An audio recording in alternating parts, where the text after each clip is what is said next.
There's a kind of silence that destroys more than screams. She learned that 4 years ago, on the day she signed papers that erased her name from a lifetime built beside him. He is Min Jae-hyuk, 32 years old, head of the Baeko organization, the man all of Korea fears to mention, and her. She's nobody now, or she was. Because today, in this crystal ballroom where the powerful pretend at civility, 3 pairs of eyes identical to his observe the world with the same cutting coldness he carries. 3 small existences he swore would never exist. But the worst part isn't that he was cruelly wrong. The worst part is realizing she never needed him to create what he destroyed. And when their eyes finally meet across the crowd, the fear he sees in his own reflection doesn't come from her. It comes from the certainty that he's lost something he can never recover. Some decisions destroy you the moment you make them. Others wait 4 years to reveal their true cost. The Shilla Hotel Gala Ballroom gleamed with the characteristic opulence of events where Seoul concentrated its real power. Baccarat crystals hung from the ceiling in cascades of light, reflecting off marble imported from Italy. Men in Brioni tuxedos conversed in low tones, while women in haute couture gowns displayed jewelry that cost more than entire apartments in Gangnam. Min Jae-hyuk observed all of this with the disinterest of someone born to control, not to impress. At 32, he had commanded the Baeko organization for 8 years. 8 years during which he'd transformed his father's legacy from a territorial gang into a corporate empire that moved billions through legitimate and illegitimate channels across Asia. Banks, construction companies, import-export conglomerates, casinos in Macau, real estate in Singapore. The Korean media called him a business magnate. The police called him untouchable. His enemies simply called him death. Tonight's gala celebrated the merger between Baeko Group and Hanseong Industries, a union that would give Jae-hyuk control over 40% of Seoul's commercial real estate development. It was the kind of victory that required the performance of civility, champagne, speeches, handshakes with men who would slit his throat if they thought they could survive the consequences. He'd arrived alone, as always. His right-hand man, Kang Do-jin, hovered near the entrance with 6 other men in dark suits. Security masked as guests. Nobody here was truly safe, and everyone knew it. Jae-hyuk lifted his champagne glass, Dom Perignon 2008 naturally, and let his gaze drift across the ballroom with practiced boredom. That's when he saw her. The glass stopped halfway to his lips. Park Hae-won. The name detonated in his mind like a grenade he'd thought safely buried 4 years ago. She stood near the panoramic windows overlooking the Han River, her back partially turned to him. The black gown she wore was elegant but understated. Dior probably, but not ostentatious. Her hair was swept into a low chignon that exposed the curve of her neck. The same neck he'd once. Jae-hyuk crushed that thought before it could fully form. His fingers tightened around the champagne flute until he heard the crystal begin to crack. He forced himself to loosen his grip before it shattered completely. It couldn't be her. Hae-won had left Seoul 4 years ago. The divorce had been clean. Final. She'd signed the papers without a fight, taken nothing from him except what remained of her dignity, and disappeared so completely that even his investigators couldn't track her beyond Incheon Airport. He'd assumed she'd left Korea entirely, started over somewhere without his shadow suffocating every breath. But the woman by the windows moved with Hae-won's particular grace, that fluid elegance she'd always possessed, even when she'd been nothing but a law student working 3 part-time jobs to pay tuition. She turned slightly, speaking to someone out of his line of sight. Jae-hyuk's world tilted on its axis. It was her, unmistakably. Those features he'd once traced with fingertips that still remembered the geography of her skin, the delicate bone structure that made her beautiful without effort, the eyes that had once looked at him with something dangerously close to love, before he'd killed it. His jaw clenched so hard his molars ground together. What the hell was she doing here? This gala was invitation only, restricted to Seoul's upper echelon of power and wealth. Hae-won had connections to neither. She'd been a prosecutor when they'd married, brilliant, idealistic, and utterly unsuited to the reality of what loving him actually meant. Do-jin appeared at his elbow like a shadow summoned. "Sir, you look like you've seen a ghost." "I have," Jae-hyuk murmured, his voice carrying the lethal quiet that made experienced killers nervous. "Find out who invited Park Hae-won. Now." Do-jin's eyes widened fractionally, the only sign of surprise the man ever permitted himself. "Park Hae-won is here? Near the east windows. Black dress. Don't let her see you looking." Do-jin melted back into the crowd with the efficiency that had kept him alive in Jae-hyuk's service for 12 years. Jae-hyuk forced himself to remain still, to keep his expression neutral even as something violent and chaotic thrashed beneath his ribcage. Memories he'd successfully buried under layers of work and strategic brutality suddenly clawed their way back to the surface. Her face when he'd thrown the divorce papers at her, the way she'd flinched but not cried, not given him the satisfaction of tears. "Pregnant with you?" He'd sneered, contempt dripping from every syllable. "That will never happen." The quiet way she'd picked up the pen, signed her name, walked out of his life without once looking back. He'd convinced himself it was relief he'd felt. She'd been a liability, a soft ethical weakness in a world where weakness got you killed. Loving her had been the most dangerous thing he'd ever done, more dangerous than any gang war or police investigation. So he'd cut her out like a tumor. And now she was back, standing in his ballroom, at his event, looking like she belonged to a world that had never included him in the first place. Jae-hyuk drained his champagne in one swallow and set the empty glass on a passing server's tray with enough force to make the young man jump. That's when Hae-won moved. She stepped aside, revealing what, or rather who, she'd been speaking to. 3 little girls, identical, perhaps 4 years old, dressed in matching white dresses with pale pink ribbons, their dark hair styled in the same soft waves. Triplets. Beautiful, delicate triplets who looked up at their mother with expressions of perfect adoration. Jae-hyuk's heart stopped beating. Then it restarted with a violence that made his chest ache. The girls had Hae-won's elegance, her graceful movements, but their faces were his. The sharp line of the jaw, the particular slant of the eyes, the way the oldest one, he could tell she was oldest by the subtle authority in how she held herself, tilted her head with the exact same calculating angle Jae-hyuk used when assessing a threat. The champagne he'd just swallowed turned to acid in his stomach. No, it wasn't possible. He'd said those exact words to her 4 years ago. "Pregnant with me? That will never happen." He'd meant it. He'd been certain. They'd been careful. He'd always been careful because bringing a child into his world was a cruelty he refused to commit. But the evidence stood 15 meters away, living and breathing and identical to him. The middle child, slightly smaller, with wider eyes that held a dreamer's softness, suddenly looked directly at him. Her gaze locked onto his with an intensity that froze the blood in his veins. She saw him, recognized something, then she tugged on Hae-won's dress. Everything that happened next occurred in slow motion. Hae-won looked down at the child. The girl pointed. Hae-won's gaze followed the direction of that small finger, and their eyes met across the crowded ballroom. 4 years collapsed into nothing. Jae-hyuk saw the exact moment Hae-won recognized him. Her face drained of color, then flushed, then settled into an expression of such carefully controlled blankness that it was more damning than any emotion could have been. She said something to the children. Quick, urgent.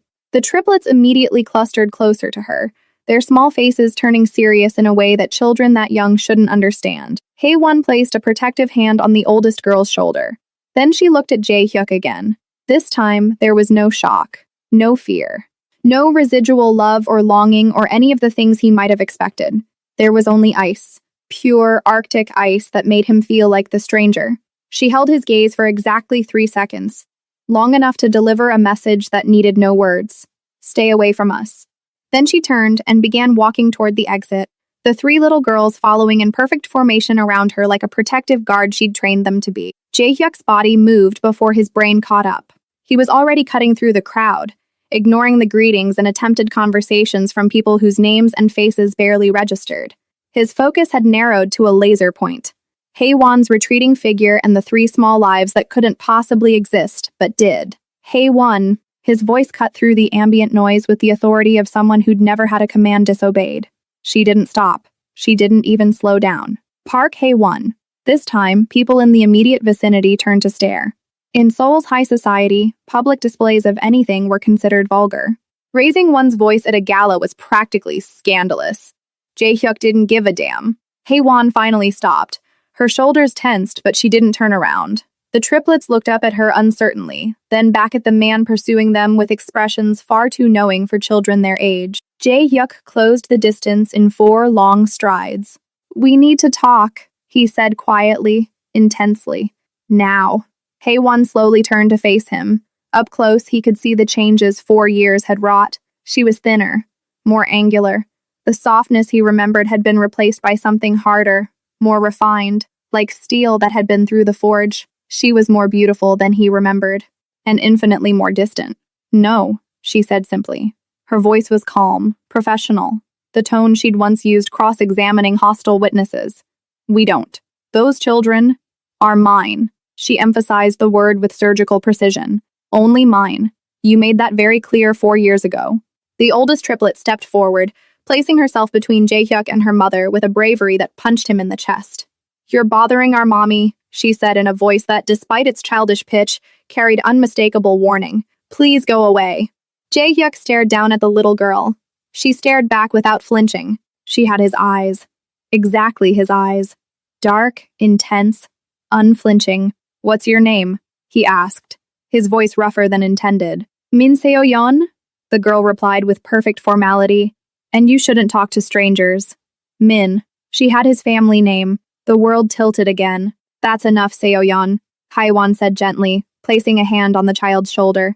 She looked at Jae-hyuk with an expression that could have carved stone. You signed papers 4 years ago that terminated every right and obligation you had. That includes the right to this conversation. You were pregnant. It wasn't a question. It was an accusation, an indictment, a confession all at once. Was I? Haewon's smile was razor sharp. How strange. I distinctly remember you saying that would never happen. I must have misheard. Don't play games with me, Haewon.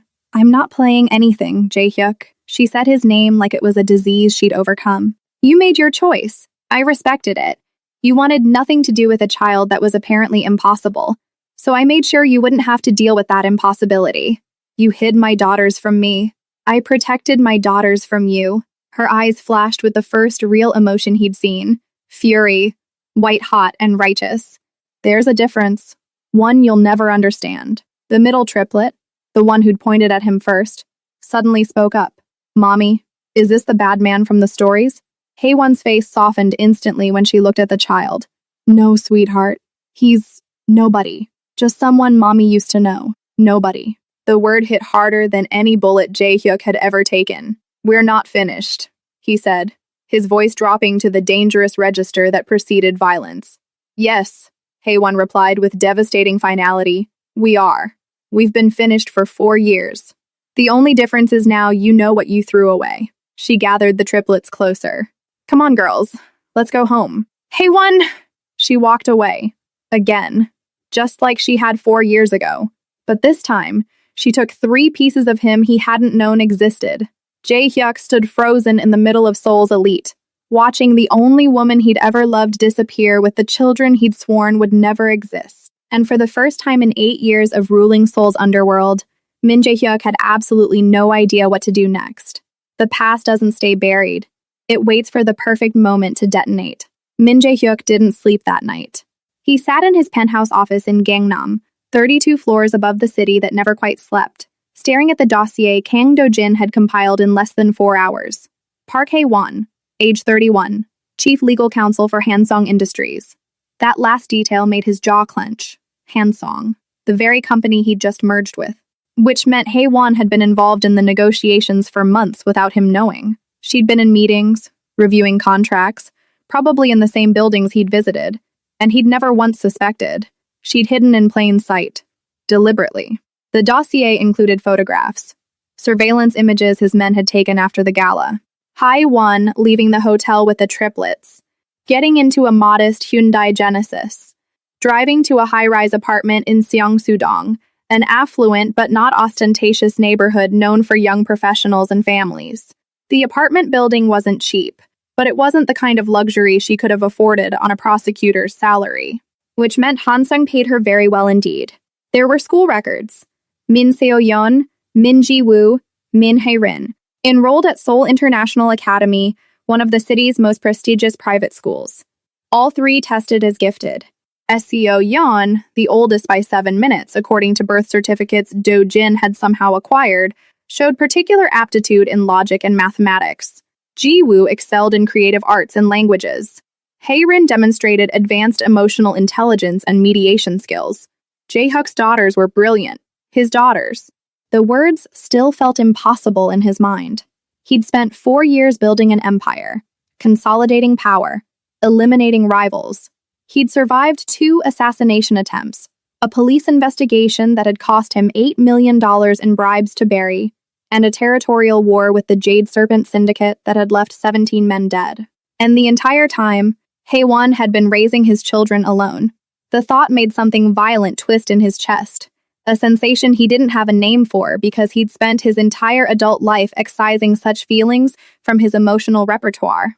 "You look like you're planning a war," Dojin observed from the doorway. Jae-hyuk didn't look up from the photographs. 3 identical little girls smiled at the camera in what appeared to be a school picture. Seo-yeon's smile was controlled, knowing. Ji-woo's was dreamy, distant. Hae-rin's was warm, genuine. "I'm planning how to fix a mistake I didn't know I'd made," Jae-hyuk said quietly. "With respect, sir, those children aren't a mistake.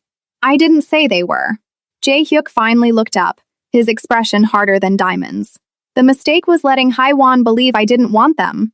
Dojin shifted his weight, a tell that indicated discomfort. "You did say that, quite explicitly, if I remember correctly, and I was there." The memory surfaced with painful clarity. 4 years and 2 months ago. Jae-hyuk's private office in the Baeko headquarters.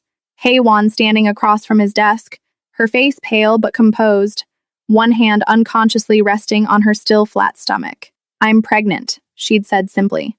And he'd looked at her like she'd detonated a bomb in his chest, which in a way she had. "No," he'd said immediately. "Absolutely not. Jae-hyuk, pregnant with me? That will never happen." The words had come out harsh, final, backed by 4 years of carefully maintained emotional distance. "I told you from the beginning, no children, ever. My life doesn't allow for that kind of vulnerability." "It's not about allowing," Haewon had replied, her voice shaking only slightly. "It already happened. I'm 9 weeks along. Then terminate it." The silence that followed had been absolute. Haewon had looked at him like she was seeing him clearly for the first time. Like every illusion she'd built about who he might become had shattered in that single moment. "I see," she'd whispered. "This isn't negotiable, Haewon. A child makes you a target. Makes them a target. In my world, that's a death sentence. I won't do that to an innocent life." "How noble of you," she'd said with bitter irony. "Protecting someone by ensuring they never exist." 안녕, 여러분. Before you continue, if this story touched something in you, you should know I didn't tell everything yet. The complete version has 20 full audio episodes. No interruptions, no ads. Just the story, the emotions, and the moments I couldn't fit in here. If you scan the QR code on your screen, or tap the link in the pinned comment to continue listening right now. "I'm protecting you, and myself, and the ghost of a future that can't happen." He'd pulled the divorce papers from his desk drawer, papers he'd had prepared months earlier but never had the courage to serve. Until that moment. "Sign these. Leave Seoul. Start over somewhere I can't ruin you." "You already ruined me," Haewon had replied.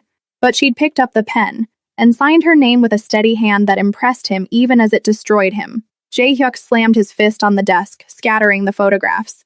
"I thought I was protecting her," he said through clenched teeth. "From the life, from the enemies, from me. Instead, you just hurt her." Dojin replied with the brutal honesty only a man who'd saved Jae-hyuk's life 3 times could get away with.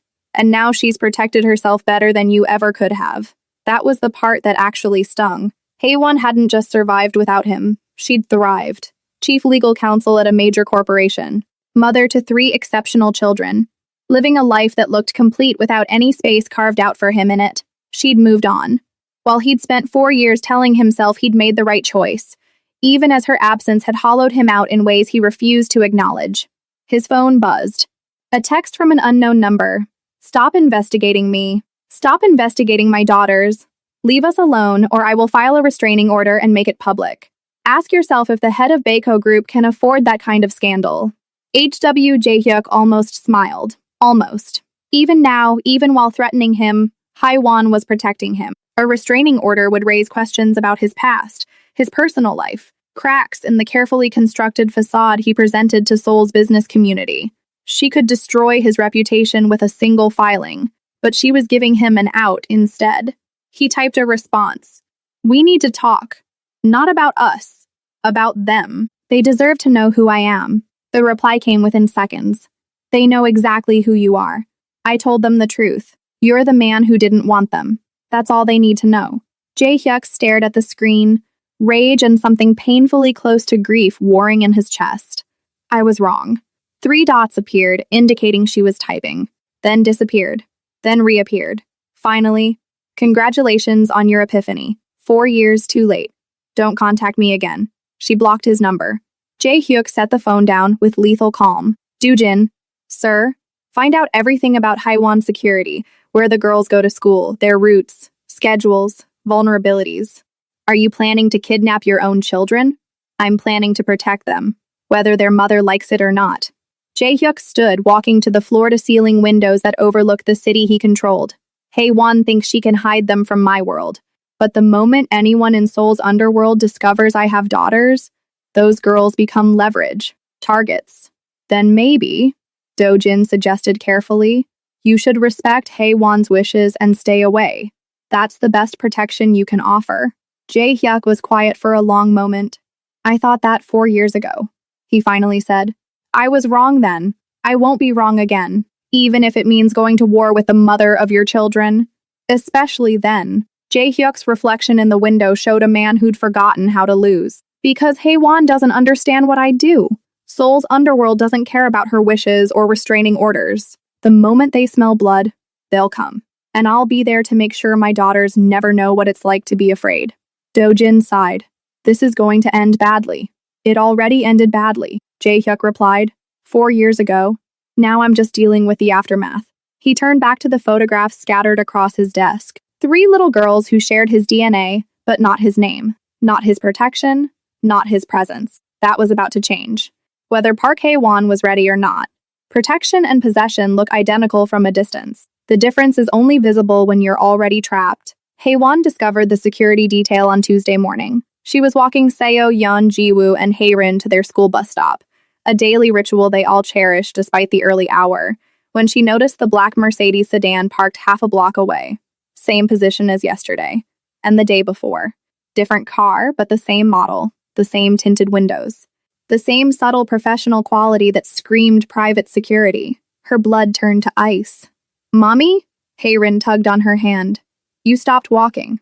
Haewon forced a smile for her most emotionally perceptive daughter.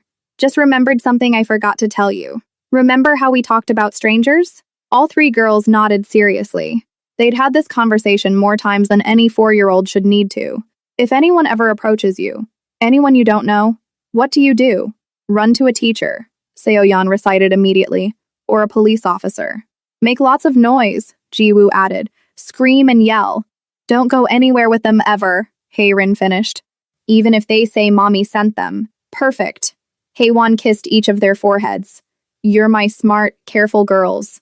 She walked them the rest of the way to the bus stop, hyper-aware of the sedan trailing them at a discreet distance. Professional, patient, relentless. Exactly like Jae-hyuk. After the school bus pulled away, taking with it the 3 most precious pieces of her heart, Haewon walked directly toward the Mercedes. The driver's window rolled down as she approached. The man inside was in his late 30s, Korean, wearing a perfectly tailored black suit. His expression was professionally neutral, but his eyes tracked her movements with the assessment of someone trained in violence.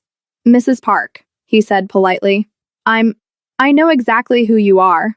Haewon cut him off coldly. And who sent you. Tell Min Jae-hyuk that if I see you or anyone like you within 100 meters of my daughters again, I'm filing that restraining order. Today. Mr. Min is concerned about the children's safety. Mr. Min, Haewon said with acid precision, has no children. He made that explicitly clear 4 years ago. These surveillance games don't change that legal reality. The security agent shifted uncomfortably. Ma'am, with respect, Mr. Min's world has enemies. If they discover his daughters exist, they won't. Because they're not his daughters in any way that matters. They're mine. I've kept them safe for 4 years without his help or his protection. She emphasized the last word like it was a curse. Tell your employer to stay away from my family. This is the only warning he gets. She turned and walked away before the man could respond, her spine straight and her hands shaking with barely contained rage. Jae-hyuk thought he could just insert himself back into their lives? Thought he could claim some paternal authority after years of absence? Not a chance. But the security detail didn't disappear. Over the next week, Haewon identified 3 separate teams rotating shifts. One outside her apartment building, one near the girls' school, one that followed her to work at Hansung Industries. She filed a formal complaint with the police. The officers took her statement politely and promised to look into it, but nothing changed. Jae-hyuk's influence ran deep in Seoul, deeper than civilian law enforcement wanted to acknowledge. On Friday, she walked into her office at Hanseong to find Jae-hyuk sitting in her chair. Her heart slammed against her ribs even as her expression froze into professional blankness. "Get out of my office," she said calmly. Jae-hyuk stood with the fluid grace of a predator rising from rest. He wore a charcoal Tom Ford suit that probably cost more than her monthly salary. His dark eyes tracked her with an intensity that once would have made her knees weak. Now it just made her angry. "We need to talk, Haewon. No, we need you to respect boundaries like a functional adult." She crossed her arms. "How did you even get past security?" "I own 40% of this company as of last week. Security doesn't stop me from going anywhere I want." The implication hung in the air like poison gas. Haewon took a slow breath. "You merged with Hansung to get to me?" "I merged with Hansung because it was strategically sound." Jae-hyuk's expression gave nothing away. "Your presence here was an unexpected complication." "Funny. I'd describe you exactly the same way." Something that might have been pain flickered across his features before vanishing. "I know you're angry." "Angry?" Haewon laughed without humor. "Anger is what I feel when someone cuts me off in traffic. What I feel about you requires entirely new vocabulary. I made a mistake. You made several. The mistake I'm currently focused on is the surveillance team you've assigned to stalk my children. I'm protecting them. You're terrifying them." Her voice cracked despite her best efforts. Seo-yeon has started having nightmares about strange men following her. Ji-woo asks me every morning if the shadow cars will be there. Hyerin cries before school because she thinks someone's going to take her away from me. Jae-hyuk went very still. "I didn't know." "Of course you didn't know. You don't know them. You're a stranger who shares their DNA and nothing else." Haewon moved to her desk, putting furniture between them like a barrier. "Call off your men, today, or I escalate this in ways that will cost you more than money. There are people who would hurt them to get to me. Then stay away from them." The words came out raw, desperate. "Don't you see? You're the danger, Jae-hyuk. You and your world and everyone in it. The only reason my daughters are safe is because nobody knows they exist. But you're about to change that with your security details and your presence and your—" She cut herself off before saying something she'd regret. "I can't stay away," Jae-hyuk said quietly. "Not anymore. You don't get to decide that. I'm their father." "No." Haewon's voice turned to ice. "You're a sperm donor who rejected them before they were born. Being a father requires presence, love, sacrifice, things you've proven yourself fundamentally incapable of." The words hit their mark. She saw Jae-hyuk flinch, barely, just a microscopic tightening around his eyes. But she saw it. "I was trying to protect you," he said. "By destroying me? Interesting strategy. By giving you a chance at a life that didn't include this." He gestured vaguely at himself. "Loving me was the most dangerous thing you'd ever done. I couldn't compound that by bringing children into it. So you made the decision unilaterally, without consulting me, without even considering that maybe, just maybe, I was capable of assessing risk for myself. You would have chosen to keep them." "Yes." Haewon's eyes blazed. "I would have. Because unlike you, I understand that love isn't a weakness to be eliminated. It's the only thing worth fighting for." Jae-hyuk was silent for a long moment. When he spoke, his voice carried an edge she'd never heard before, something almost like vulnerability. "I want to know them." "Absolutely not. Haewon, they don't need you confusing them. They have a stable, happy life. A mother who loves them unconditionally. Friends, school, security that doesn't come from armed men in black sedans." She met his eyes without flinching. "You can't just walk into that and disrupt everything because you've suddenly decided fatherhood might be interesting. This isn't about interest. It's about responsibility. Then take responsibility by leaving us alone." "I can't." The admission seemed to cost him. "I've tried. For a week, I've tried to convince myself you're right, that the best thing I can do is disappear. But every time I close my eyes, I see Seo-yeon stepping in front of you at the gala, protecting you from me. She's 4 years old and already braver than half my men." Because I taught her to be brave. No, because she's mine. Jae-hyuk took a step closer. She has my eyes, Hae-won. My stubbornness. My instinct to protect what matters. And Ji-woo, she looks at the world like she's seeing art in everything. Like her mother used to, before I ruined that. And Haerin reads people the way I do. Sees through pretense to truth. Stop. Hae-won's voice cracked. Stop talking about them like you know them. I want to know them. That's what I'm asking for. You don't ask, Jae-hyuk. You take. You control. You manipulate.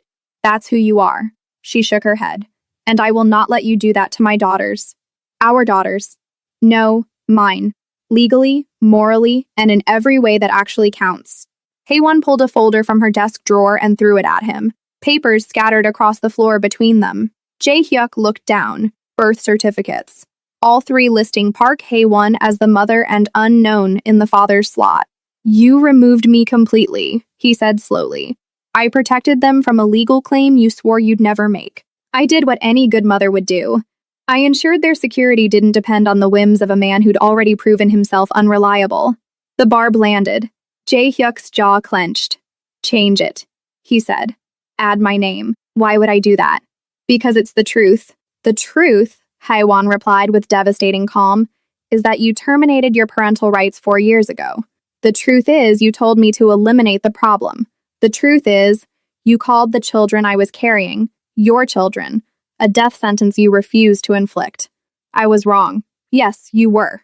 But being wrong doesn't entitle you to undo the consequences. She began gathering the scattered papers, her movements precise and controlled. You made your choice, Jae-hyuk. I'm making mine. And my choice is to protect my daughters from any more instability. You think I'm unstable? I think you're dangerous. There's a difference. Jae-hyuk moved fast, not threateningly, but with the controlled intensity that had once made her pulse race for entirely different reasons. He stopped just short of her desk, his hands braced on the polished surface. I will be part of their lives, Hae-won, with your cooperation or without it. Is that a threat? It's a promise. Then let me make one too. Hae-won leaned forward until they were nearly eye to eye. You come near my daughters without my explicit permission, I will bury you. Not with violence. I know you're better at that than I'll ever be. But with law, with publicity, with every connection I've built in the legal community over the past 4 years. You'd risk your reputation? For them? I'd risk everything, including you learning just how much I've changed since you threw me away. Her smile was sharp enough to cut. I'm not the soft prosecutor you married. Soul made me harder. You made me harder. And the woman I am now will destroy you if you threaten what I've built. They stared at each other across the desk. Two people who'd once known every secret of each other's hearts. Now strangers armed with intimate knowledge of precisely where to strike. Finally, Jae-hyuk stepped back. This isn't over, he said quietly. Yes, Hae-won replied. It is. It's been over for 4 years. You're just realizing it now. He walked to the door, then paused with his hand on the handle. They have my eyes, he said without turning around. My father's eyes. He died when I was 7, murdered by men who wanted what he'd built. And every day I look in the mirror, I see him looking back, reminding me of what weakness costs in this world. Jae-hyuk, now I have 3 daughters who look at the world with those same eyes. And you expect me to just walk away, pretend I don't see him in them, see myself, see the only pure thing I've ever helped create? The raw honesty in his voice cracked something in Hae-won's carefully constructed armor. I expect you, she said softly, to love them enough to keep them safe, even if that means keeping them safe from you. Jae-hyuk was silent for a heartbeat. Then he left without another word. Hae-won waited until his footsteps faded down the hallway. Then she sank into her chair, buried her face in her hands, and allowed herself exactly 2 minutes to shake. Because Min Jae-hyuk was many things. Ruthless, dangerous, brilliant. But he was also a man who never surrendered, and she'd just declared war on him using their daughters as the battlefield. The moral fracture wasn't that he wanted to know them. It was that part of her, a part she'd tried to kill 4 years ago, wanted him to. Children see what adults try to hide. They just don't have the vocabulary to name it yet. Min So-yeon knew something was wrong with Mommy. She was only 4 years old, but she'd learned early that adults lied with their smiles. Mommy had been smiling a lot this week. Too much. The kind of smile that didn't reach her eyes. Seo-yeon, her teacher Miss Kim called during free play. Your uncle is here to pick you up early. Seo Yeon looked up from the block she was building with Jiwoo and Haerin. We don't have an uncle. Miss Kim's smile faltered. He said he's family. He's waiting in the office with the principal. Every alarm Mommy had carefully installed in Seo Yeon's mind started screaming. We need to call Mommy first, Seo Yeon said firmly, standing up and pulling her sisters close. That's the rule. Always call Mommy. Of course, sweetheart, I'll do that right now. But when Miss Kim stepped away to make the call, Seo Yeon noticed the man standing outside the classroom window. Tall, black suit. The same kind of suit the men in the shadow cars wore. He was watching them. Seo Yeon grabbed Jiwoo's hand. We need to hide. Now. Why? Haerin whispered, her eyes going wide. Because Mommy said if strange men ever come for us, we run. Seo Yeon pulled her sisters toward the reading corner where Miss Kim kept emergency supplies. And we don't stop running until we find Mommy. 3 minutes later, Kang Do-jin stood in Seoul International Academy's principal office, watching Park Hae-won arrive like a force of nature. She didn't knock. She slammed the door open hard enough to make the principal jump. Where are my daughters? Her voice was lethal calm. Mrs. Park, please. There's been a misunderstanding, the principal stammered. This gentleman presented credentials saying he was authorized. He's not. Hae-won's eyes locked onto Do-jin with killing intent. He's a criminal who works for my ex-husband. And if you've let him anywhere near my children, I'm shutting this school down with lawsuits that will bankrupt you personally. Do-jin raised his hands in a peaceful gesture. The children are safe. They're with their teacher. I don't care what you came to do. Hae-won pulled out her phone. I'm calling the police. You have 30 seconds to leave before I press send. Mr. Min just wanted to ensure 20 seconds. Do-jin recognized defeat when he saw it. He left. But as he walked to his car, he sent a text to Jae-hyuk. She's not going to cooperate. And the children are smart. Too smart. They reacted to my presence like trained operatives.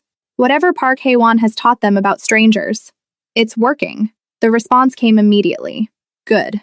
At least she's protecting them properly. Pull all surveillance from the school. I'll find another way. Do-jin stared at the message. In 12 years of service, he'd never seen Jae-hyuk retreat from anything. This woman and these children had changed him in ways that terrified Do-jin more than any gang war ever had. Desperation makes men honest, and honesty from dangerous men is the most terrifying thing of all. Hae-won found the envelope on her apartment door at midnight. She'd just finished putting the girls to bed after the school incident, a process that had taken 3 stories, 2 glasses of water, and 45 minutes of reassurance that no strange men couldn't take them away from Mommy, ever. The envelope was unmarked, expensive paper, no postage, hand-delivered. Her hands shook as she opened it. Inside was a single photograph and a handwritten note. The photograph showed 3 men, Korean, late 20s, covered in tattoos that marked them as Jade Serpent Syndicate, Jae-hyuk's most violent rivals. They were standing outside Seoul International Academy watching the playground. The timestamp read yesterday, 2:47 p.m., exactly when the girls would have been at recess. The note was in Jae-hyuk's handwriting, elegant, precise. You think I'm the danger, but I'm the only thing standing between them and this. The Jade Serpents know I have daughters now. Someone talked. Someone always talks. Your secrecy bought you 4 years. That time is over. You can hate me. You can fight me, but you cannot keep them safe alone anymore. My men will maintain a perimeter whether you approve or not, because if anything happens to them, I will burn Seoul to the ground. And you know I'm not speaking metaphorically. We need to talk, truly talk, for their sake. JHPS. I've enclosed information on the Jade Serpent members currently surveilling your building. You're welcome to file police reports. They'll be dead by morning anyway. Hae-won read the note 3 times. Then she walked to her bedroom, locked the door, and called the one person she'd sworn never to contact again. He answered on the first ring. Hae-won. Just her name. But the way he said it, rough with relief and something darker, made her chest tight. The Jade Serpents, she said without preamble. How long have they known? 5 days, since the gala. Someone from Hansong Industries leaked photos to them. I'm still identifying who. And you didn't tell me? Would you have believed me? Or would you have accused me of manufacturing a threat to manipulate you? The accuracy of that assessment made her jaw clench. What do they want? She asked. Leverage. They can't touch me directly. I'm too well protected. But 3 4-year-old girls? His voice went cold in a way that promised violence. That's a vulnerability they can exploit. So your presence in their lives makes them targets. Thank you for proving my point. My absence won't change what they already know. The snap in his voice was startling. Jae-hyuk never lost control. They've seen the photographs. They know the girls exist. The only question now is whether they're protected by the most feared organization in Seoul, or by a single mother with good intentions and zero capacity for the kind of warfare that's coming. Haewon closed her eyes. I hate you. I know. I hate that you're right. I know that too. A pause. Let me help. Help implies partnership. This would be you taking over. No. This would be me providing what you can't. Armed protection, intelligence networks, and the reputation that makes rational people reconsider attacking what's mine. They're not yours. They're mine to protect. Whether you claim me as their father or not, my DNA is in their blood. That makes them targets. I'm trying to also make them untouchable. Haewon wanted to argue, wanted to find a hole in his logic, but she kept seeing that photograph. 3 predators watching her daughters play. What are you proposing? She asked carefully. Supervised visitation. 1 hour. This weekend. Neutral location. You present the entire time. That's reasonable. I can be reasonable when properly motivated. And the security detail? Non-negotiable. But I'll make them invisible. The girls won't know they're being protected. Jae-hyuk. This is the compromise, Haewon. Take it or I implement security protocols without your permission. Your choice. She hated that he was right, hated it viscerally. But she hated the idea of her daughters being vulnerable even more. 1 hour, she agreed. Saturday, 2 p.m., Olympic Park, public space. Agreed. And Jae-hyuk? Her voice turned to steel. If you hurt them, emotionally, psychologically, in any way, I will find a way to hurt you back, legal or otherwise. Understood. His voice softened almost imperceptibly. Thank you. She hung up before she could say something she'd regret. Like that part of her, the part that still remembered loving him, was relieved he wanted to try. Some meetings change nothing. Others change everything. You don't know which until it's too late to choose differently. Saturday arrived with brutal clarity. Jae-hyuk stood near the Olympic Park lake at 1:55 p.m., wearing jeans and a simple black sweater, the most casual clothing he'd worn in years. Do-jin had almost laughed when he'd seen the outfit.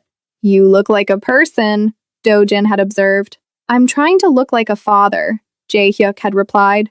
I'm not sure I know the difference. If you made it to the end, you already understand this isn't just another story. What you watched here is only a fragment. The full experience lives in 20 complete audio episodes, carefully told, with every detail, every emotion, every turning point. There are no ads, no interruptions, and nothing was removed like it is on YouTube. You can listen anytime on your phone with total privacy, inside the members-only area. Scan the QR code on your screen now, or tap the link in the pinned comment to unlock the full story and continue listening immediately. Now, watching Haewon approach with 3 small figures holding her hands, Jae-hyuk felt something he rarely experienced. Genuine fear. Not of violence or death, those were familiar. Fear of inadequacy, of saying the wrong thing, of seeing recognition in his daughter's eyes and having them reject him anyway. Seo-yeon spotted him first. She stopped walking, forcing her mother and sisters to stop too. That's him, she said. Not a question, a statement. Yes, Haewon replied quietly. That's him. The man from the party, Jiwoo added, her dreamy eyes suddenly sharp. The one who made mommy cry after. Jae-hyuk's heart cracked. He'd made Haewon cry. Of course he had. Haerin, the emotional one, stepped slightly in front of her sisters. Are you going to make mommy cry again? The question was so direct, so innocent, so devastating that Jae-hyuk almost forgot how to breathe. He knelt down, bringing himself to their eye level. Something his security team would have a heart attack about if they knew. Kneeling made you vulnerable, exposed. But these were his daughters. Vulnerability seemed appropriate. I've made your mother cry before, he said honestly, and I hate that I did. I'm going to try very hard not to do it again. Trying isn't promising, Seo-yeon pointed out with ruthless logic. You're right. I promise to try my hardest. Is that better? Marginally. Seo-yeon studied him with eyes that were absolutely his own. Why do you want to meet us? Jae-hyuk glanced at Haewon. She gave him a look that clearly said, "You wanted this. Handle it." He looked back at his daughters. "Because I made a mistake," he said simply, "a big one. And I'm trying to understand what I lost." "You lost us before we even existed," Jiwoo said with the bluntness of childhood. "Mommy told us." "She's right." "So why should we care that you changed your mind?" Haerin asked. "You didn't care about us first." These 4-year-olds were dismantling him more efficiently than any hostile interrogation ever had. "You shouldn't care," Jae-hyuk admitted. "I haven't earned that, but I'd like the chance to try, if you'll let me." The triplets looked at each other in that eerie way siblings sometimes did, communicating without words. Finally, Seo-yeon spoke. "1 hour, like Mommy said. Then we decide if you get another hour." "That's fair. And you have to answer questions truthfully," Jiwoo added. "Agreed. And if you're mean to Mommy, we leave immediately," Haerin finished. "Understood." The girls looked at their mother. Haewon nodded slowly. And just like that, Jae-hyuk was given permission to enter the lives he'd rejected. They walked around the lake. Jae-hyuk learned that Seo-yeon wanted to be a lawyer like Mommy, that Jiwoo painted watercolors of dreams she had at night, that Haerin could tell when people were lying by watching their hands. He learned they were brilliant and kind and brave. He learned they were everything he'd been too afraid to hope for. But as the hour ended and Haewon prepared to take them home, Seo-yeon suddenly grabbed Jae-hyuk's hand. "There's a man watching us," she whispered. "Behind the trees. He has a camera." Jae-hyuk's blood turned to ice. He turned slowly, caught a flash of movement. A telephoto lens, not his security. He knew every one of his men's positions. This was someone else, someone documenting that Min Jae-hyuk had daughters. "Get them to the car," he said quietly to Haewon. "Now." "Jae-hyuk, now!" Haewon saw his expression and didn't argue. She gathered the girls and moved. Jae-hyuk pulled out his phone and sent a single text to Dojin, photographer. "North trees, alive." 2 minutes later, Dojin dragged a struggling man from the forest. Jae-hyuk recognized the tattoo on his neck immediately. Jade Serpent. The war he'd been preparing for had just officially begun, and his daughters were already caught in the crossfire. The Jade Serpent Syndicate has proof, photographic evidence that Min Jae-hyuk, Seoul's most feared man, has 3 tiny weaknesses. 3 daughters who share his eyes but not his protection. 3 targets his enemies will use to destroy him. Haewon fought to keep them hidden. Jae-hyuk fought to know them, but now they'll both have to fight to keep them alive. Because in Seoul's underworld, family isn't a blessing. It's a death sentence waiting to be executed. If this video hits 3K views on the day it's posted, plus 20 comments, I'll release episode 02 today. Comment below, Team Jae-hyuk. He deserves a chance to protect his family. Team Haewon. She should take the girls and disappear. Your comments determine what happens next. Will they fight together or tear each other apart while their enemies close in? The clock is ticking. 3K views, 20 comments. Episode 02 drops today.